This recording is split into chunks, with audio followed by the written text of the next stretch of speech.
Taste the Daily. Thanjavur மாவட்டம் ஐயம்பேட்டை பகுதியில் பெய்த மழை காரணமாக 100 ஏக்கரில் பயிரிடப்பட்டிருந்த உளுந்து எல் பயிர்கள் நீரில் மூழ்கி சேதமடைந்தன. ஐயம்பேட்டை பகுதிகளான மானாங்கோரை, செட்டிபத்து உள்ளிட்ட பல்வேறு கிராமங்களில் பெய்த மழையால் வயல் முழுவதும் நீரில் மூழ்கி பயிரிடப்பட்டிருந்த உளுந்து எல் ஆகிய பயிர்கள் பாதிக்கப்பட்டுள்ளன.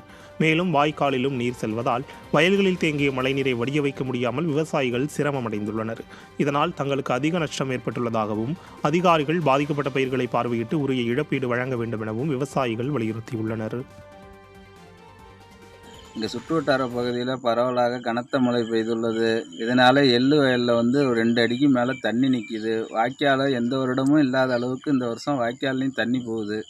ஆற்றுல தண்ணி வரல, ஆனால் வாய்க்காலில் தண்ணி போகுது. நம்ம இப்போ என்ன பண்ணுறதுன்னு தெரில. தண்ணியும் வடியவும் மாட்டேங்குது, ஒன்றும் மாட்டேங்குது. என்ன பண்ணுறது? இது செலவு பண்ணிவிட்டு 20-30 ரூபா செலவு பண்ணிவிட்டு இது என்ன பண்ணுறதுன்னு தெரியாமல் இருக்குது.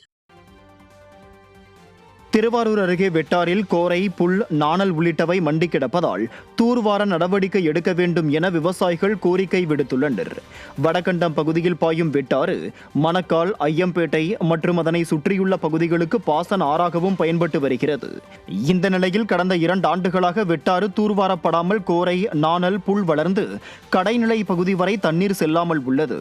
விவசாய நிலங்களுக்கு தண்ணீர் செல்லாததால் விவசாயம் பாதிக்கப்பட்டுள்ளது.